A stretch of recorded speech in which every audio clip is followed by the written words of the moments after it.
She thought her secret texts were safe, tucked away beneath her designer yoga mat. I knew they were there. I just needed to figure out if it was a slip-up or the whole damn playbook. I was patient. She was about to find out how expensive that patience could be. Yo, before we dive in, hit that subscribe button. Seriously, drop a like and tap that bell so you don't miss the next 2 parts. You're gonna want to see how this one ends. Let's go. The Friday night air in the garage was thick with the smell of sawdust and stale beer. I was wrestling with a broken engine mount on my '78 Bronco, covered in grease and 0 complaints. This was my space, my therapist, my escape from the curated perfection Sienna tried to enforce everywhere else. I heard the garage door click open, a sound that usually meant, "Hey babe, need a hand?" But lately it sounded more like a status update on her current mood. "Jake, seriously, you're still out here?" Sienna stood framed in the doorway, a wine glass in one hand, her phone glowing in the other. She was wearing that silk dressing gown, the one she only pulled out when she was working a soft angle. "Yeah, just trying to keep this classic from turning into a lawn ornament," I said, wiping my hands on a shop rag. "What's up? Everything cool?" "Everything's chill. It's just, I wish you'd come inside. It's supposed to be our night, right?" she said, her voice smooth, maybe a little too smooth. I ordered takeout. "That fancy Thai place you like?" "Thai? Nice. Give me 10, I just gotta button this up," I told her, genuinely appreciative of the food, if not the performance. She nodded, but her eyes flicked down to her phone and she quickly thumbed something out. Red flag number 1. Sienna's never been subtle with her phone, but for the last few weeks, it had become a leashed dog. Always in her hand, face down, notifications silenced. She used to leave it on the kitchen island like a paperweight. Now it was a secret briefcase. "Okay, bet," she said, giving me a quick, almost professional kiss on the cheek. "Don't take all night. I want to tell you about Chloe's ridiculous drama. You won't believe it." As she walked back toward the house, her phone buzzed against the silk of her gown. She didn't miss a beat. She didn't check it. That was red flag number 2. Sienna is the human embodiment of FOMO. A buzz from Chloe, Liam, or anyone else always got an instant review. I leaned back on the engine block, the grease suddenly not bothering me. A knot tightened in my gut. I told myself, "Dude, you're tripping. She's stressed about work. It's nothing." But my gut is usually a straight shooter. I finished the mount, washed up, and headed inside. The house smelled like jasmine and that expensive pad thai. Sienna was on the couch watching some reality trash on the giant TV, wine glass in hand. Her phone was on the coffee table, tucked halfway under a magazine. "Finally. Your food's gonna get cold, bro," she said, not taking her eyes off the screen. I sat down and started eating. The convo was light. All surface-level stuff about Chloe's latest mess and her office politics. But the whole time I felt like I was acting in a play she'd directed. Every time I looked over, her gaze was fixed on the TV, but her hand was hovering near the phone, like a guard dog watching its favorite bone. That night things got weirder. Around 1 a.m., I woke up to the sound of the closet door gently sliding open. I cracked my eyes open. Sienna was standing there, fully dressed in her workout gear, the expensive Lululemon stuff. "Hey, where you going?" "It's the middle of the night," I mumbled, trying to sound sleepy and not suspicious. "Oh, hey, sorry, I couldn't sleep. My stress is through the roof," she whispered. "I'm just gonna drive out to that 24-hour gym. Get a quick sweat sesh in. Be back before your alarm." "A quick sweat sesh at 1:30 a.m.? "Yeah, they have great cardio machines and nobody's there." She paused. "It'll help me clear my head." "Don't wait up." She kissed my forehead, grabbed her gym bag, and was out the door before I could even fully process the BS I'd just heard. I waited 5 minutes, heart pounding a rhythm against the mattress. Then I slipped out of bed. I walked to the kitchen and grabbed my car keys. I had a tracking app on her car. A little paranoid maybe, but a few months back she totaled her old ride, and the insurance company made us put one on the new one as a condition. Score. I opened the app. The little blue dot wasn't at the 24-hour gym 10 minutes away. It was moving fast, heading toward the freeway. Then it stopped. Not at the gym. Not at Chloe's house. It was parked at the Vantage Suites, a cheap, sketchy, extended-stay motel near the airport cargo strip. Red flag number 3, and this one was flashing like a frickin' strobe light. I didn't drive out there. I didn't want the visual. I just sat in the dark living room, staring at the blue dot. It stayed there for an hour and a half. Then it moved. back home. When she walked through the door, she was breathing heavy, keys jingling. "Oh man, I am wasted," she said, chugging a bottle of water she grabbed from the fridge. "That was just what I needed. You won't believe the stress I'm under." "Cool," I said, leaning against the counter. "Did you, try the new rowing machine?" "Chloe said it was fire." Sienna froze. Chloe's gym is a different chain, and they definitely don't have a new rowing machine. She recovered fast, though. "Nah, just stuck to the elliptical." "My legs are fried. I'm gonna hit the shower." "You coming back to bed?" "Yeah, in a minute," I replied, watching her go upstairs. I didn't follow her. I sat in the silent, jasmine-scented house. My thoughts weren't a storm. They were a spreadsheet, calm, precise, and deadly. I was done with the gut feelings and the second-guessing. I had the data. I took out my phone and texted my buddy Liam. He's an attorney. A shark in a cheap suit. Me. "Hey man, got a problem. Think my lease is up. Need to talk quietly. You free for coffee tomorrow?" Liam. "Damn, Jake, roger that. 7 a.m. at the usual diner." Bring the fire. I knew then what I had to do. This wasn't about hurt feelings anymore. This was about strategy. Sienna wanted a fresh start outside our marriage. Fine, I was going to give her one. But it was going to be my version of a fresh start, and it was going to be hella expensive for her. The game was on. Liam was already nursing a cup of black coffee when I slid into the booth at the diner. The man doesn't waste time, and right then, time was the most valuable asset I had. I didn't waste any either. It's cheating, bro. She's meeting some dude at the Vantage Suites by the cargo strip. Tracked her car last night at 1:30 a.m., I said, leaning in. I didn't need to see his face to know he was processing the data.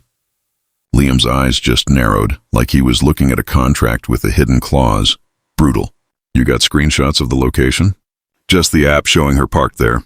"Look, I don't need a full-blown PI operation right now. What I need is the nuclear option. Quietly. This marriage is done, but she doesn't know it yet. I need to make sure when she finds out, she's standing on an ice floe that I just finished melting." Liam nodded slowly, taking a sip of his coffee. "Okay. We're aiming for a clean break where she gets the minimum, and you keep the assets you worked your ass off for. You've been smart with the Bronco restoration business. It's under your LLC, right?" "Yeah, I've been running that for 7 years. Premarital asset, technically. The shop, the tools, all mine. The house, though? Joint mortgage. She inherited a chunk of change from her grandma last year, though, about 50 grand. She dumped it into the kitchen remodel, which she never let me forget. That's good. That's a paper trail. We're going for discreet preparation first," Liam said, pulling out a small notepad. "Phase 1, severance. You need to separate the logistics of your life without raising one damn suspicion. Today, I spent the next 3 days running Liam's playbook like it was a DIY project.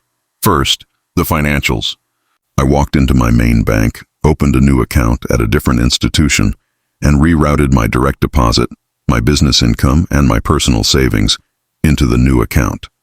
Then I called the credit card companies. Sienna and I had one joint card for household stuff. I didn't cancel it. I just slashed the limit to $500. Just enough for groceries, but not enough for a weekend shopping spree. I also put a fraud alert on my name just in case she got sketchy. Next, I tackled the shop. I changed all the access codes and the key locks. I even went to the DMV and transferred the titles of the Bronco and the truck fully into my LLC's name, citing business assets. Zero explanation needed. When Sienna came by the shop that Tuesday, she barely noticed the new coded lock. "Hey, babe." Busy, she chirped, setting a bag of takeout on my workbench. I brought lunch. The usual. Chicken salad, no onions.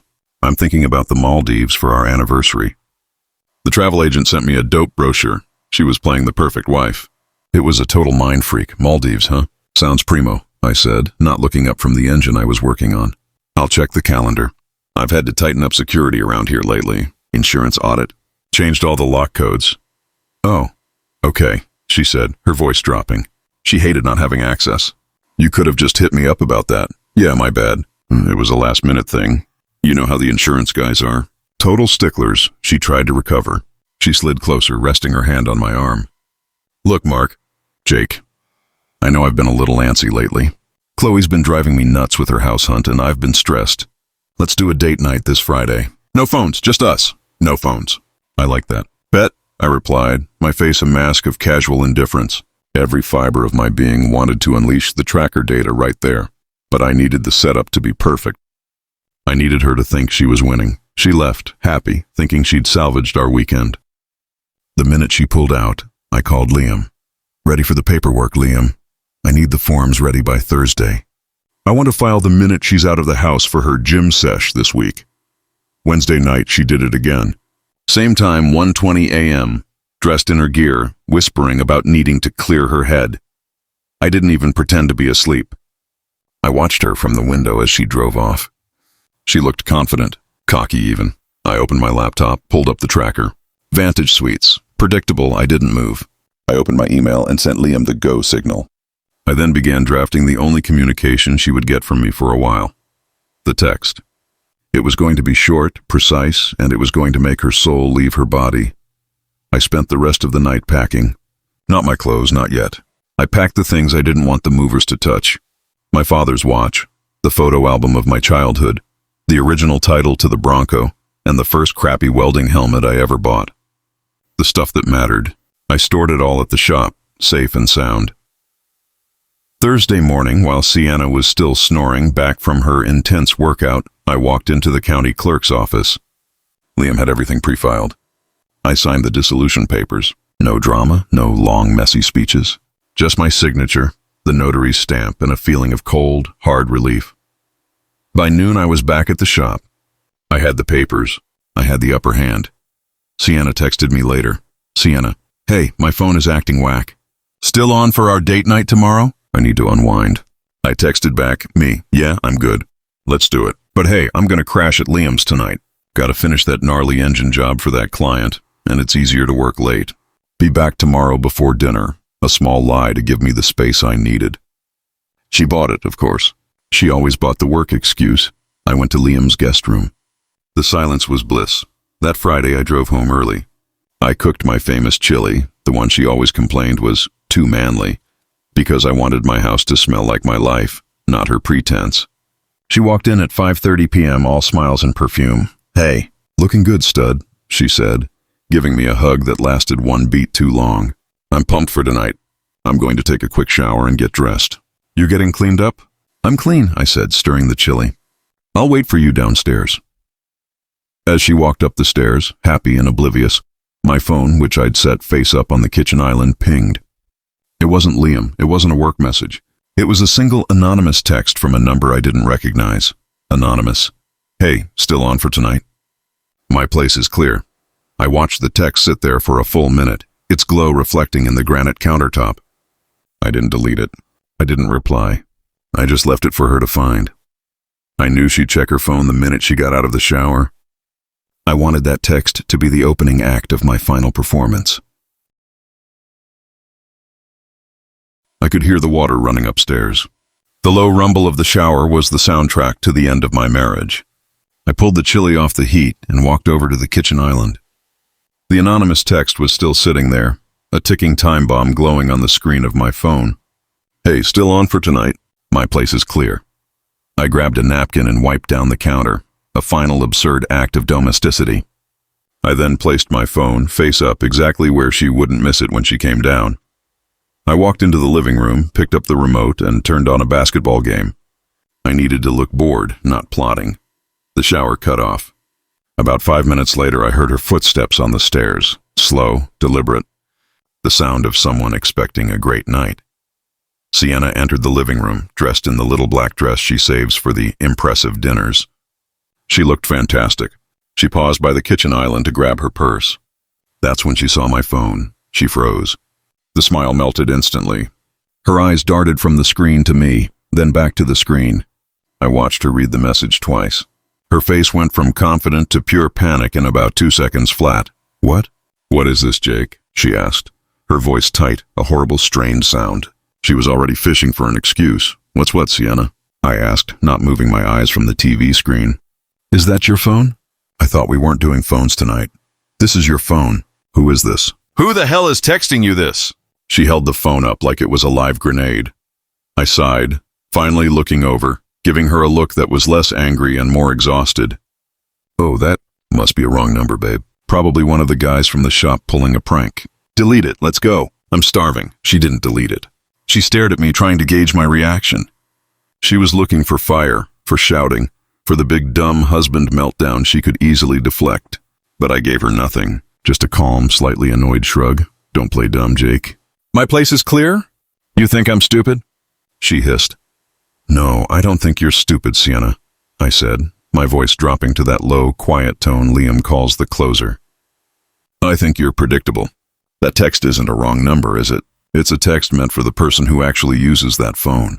The person whose number is likely saved under Chloe's house hunt, or something equally lame. Her jaw dropped. The carefully constructed mask she'd worn for months shattered. How? What are you talking about? I'm talking about the Vantage Suites, Sienna. Tuesdays and Thursdays, 1:30 a.m. They must give you a volume discount, right? I watched her recoil, the blood draining from her face. It was a beautiful thing. Totes a great place to clear your head. Must have been a hell of a workout. It was Chloe. She was having an anxiety attack about her realtor. She couldn't be alone, she stammered, pulling out the first ridiculous lie she could grab. Stop it. Just cut the crap, I commanded, the calm in my voice somehow more menacing than a shout. I know what that place is. I watched you on the tracker. I know you were there last night and the night before that and the week before that. You've been gone 3 nights this week. It's not Chloe.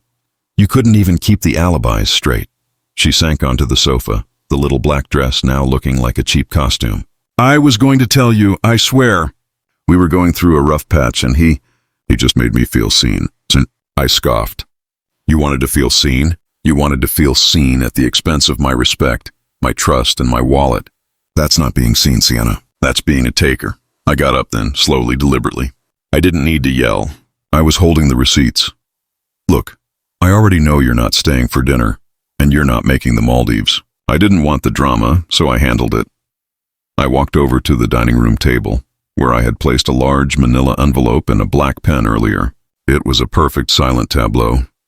While you were at your sweat sesh early Thursday morning, I filed for divorce, I said, gesturing toward the table. The papers are right there, all signed by me. You just need to sign your portion. She scrambled over, snatching the envelope and tearing it open. The look on her face when she saw the court seal and the dates, the date I opened the new bank account, the date I changed the LLC access, the date I got the titles changed, was epic. You rat, you did all of this behind my back? You were planning this? She shrieked, finally finding her voice. I wasn't planning the divorce. You were, I corrected, grabbing my gym bag from behind the door. You planned it the minute you slid that phone under the towel. I just made sure that when our commitment ended, it was on my terms. Your name is off the primary accounts. The shop, the business, the tools, all secure. The only joint asset is the house and your inherited money for the remodel. That's detailed in the forms. You put it in, but you broke the contract. Liam will negotiate the buyout, but you are not getting a windfall. I zipped my bag shut. The silence was thick. Where are you going? She whispered, clutching the papers like they were her winning lottery ticket. I'm going to Liam's. He has a spare room. The locks on the shop are changed, so don't try to crash there. You can stay here. The house is legally still half yours for now. Your friend Chloe, however, might have an empty couch. You might want to hit her up. I walked to the front door, pausing with my hand on the knob. Oh, and one last thing, I added, turning back. You wanted clarity, right? You wanted a no-phone dinner? I'm giving you a no-husband house. I pulled out my own phone one last time. I didn't look at her.